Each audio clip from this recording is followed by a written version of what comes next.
I'm Angie Bruss, and you're watching The Play. I'm joined by assistant local editor for the Oklahoman, Nick Trougakos, as well as sports editor Mike Sherman. Now, each afternoon, editors with the Oklahoman will join us to talk about the next day's headlines. This is great. We've got a lot going on, guys. Thank you so much for joining me. Sure. All right, well, coming up in Thursday's Oklahoman, an update on the case involving Justin Adams.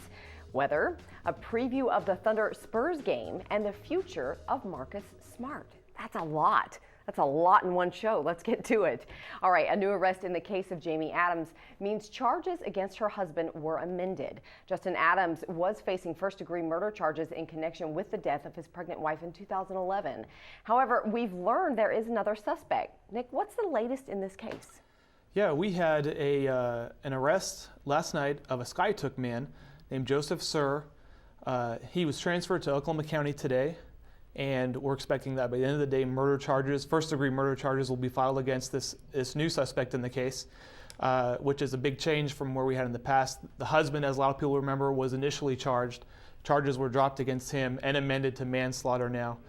So we'll be reporting on what's going on at court with that, and possibly if it gets to the trial stage. All right. Well, now, after months of clear blue skies, clouds are hovering over the Sooner State, bringing much needed rain. We definitely need that rain. Now, how has the recent precipitation impacted the drought? Well, it's been cold and rainy, but that has actually brightened spirits for some people. We talked to a extension service person out in McLean County who said that some parts of the states are seeing upwards of 3 inches of rain over the past couple days. And what that's doing is it's creating a runoff that's leading to some of the ponds and streams that we've seen, dried out here in the past year or so to start to actually fill up again. So we're going to be looking at that in tomorrow's paper, and hopefully they're not saying drought buster, right, but they are saying that we are seeing an improvement in the drought conditions. I know, it's been a great rain for sure, and let's just hope Lake Hefner gets some much needed help as well. That one's a tough one. That one definitely has a dry patch.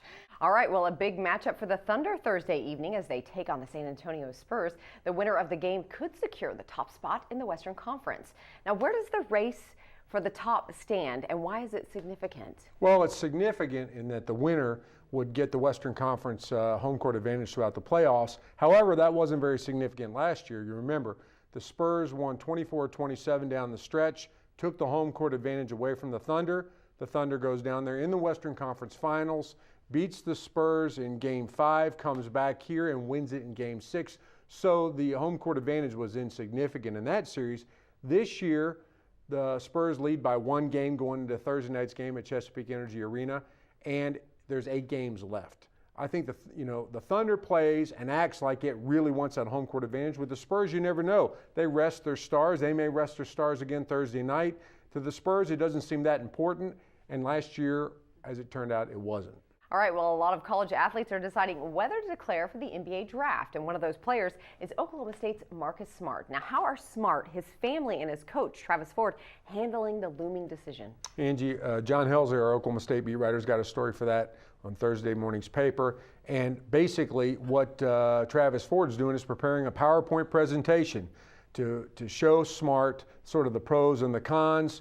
The pros will no doubt be sort of the feeling that Smart gets from playing at Oklahoma State. The kid loves it. He's the kind of player who likes being there. Phil Forte, the shooting guard, was his best friend, one of the big reasons why he came to Oklahoma State. But there's the NBA draft money luring out there. He could be the number 1 pick overall by some projections, number 2 by others. Usually guys in that position go, but Oklahoma State's counting on this fact that Marcus Smart just isn't any other guy. Well, thanks, Nick and Mike. You can find all those stories and more in Thursday's edition of the Oklahoman and online at newsok.com. And many of our readers were interested in General Electric's new energy research center. It was one of the top stories on newsok.com Wednesday. GE announced it will build a $110 million global research facility in Oklahoma. The facility will be dedicated to driving innovation and technological advancements in the oil and natural gas sector. The center will employ at least 125 people in high-tech engineering jobs. Now, other headlines that grabbed your attention, we noticed 2 more executives will leave Chesapeake Energy Corporation at the beginning of next month. Senior Vice Presidents Tom Price and Henry Hood will be leaving the company on May 3rd. The announcement came just 2 days after co-founder Aubrey McClendon left the energy company. And Jay Leno will be leaving The Tonight Show. The longtime talk show host announced Wednesday he will end his 2-decade run in the spring of 2014. Jimmy Fallon will take over Leno's duties after his exit. Thank you so much for joining me. Sure.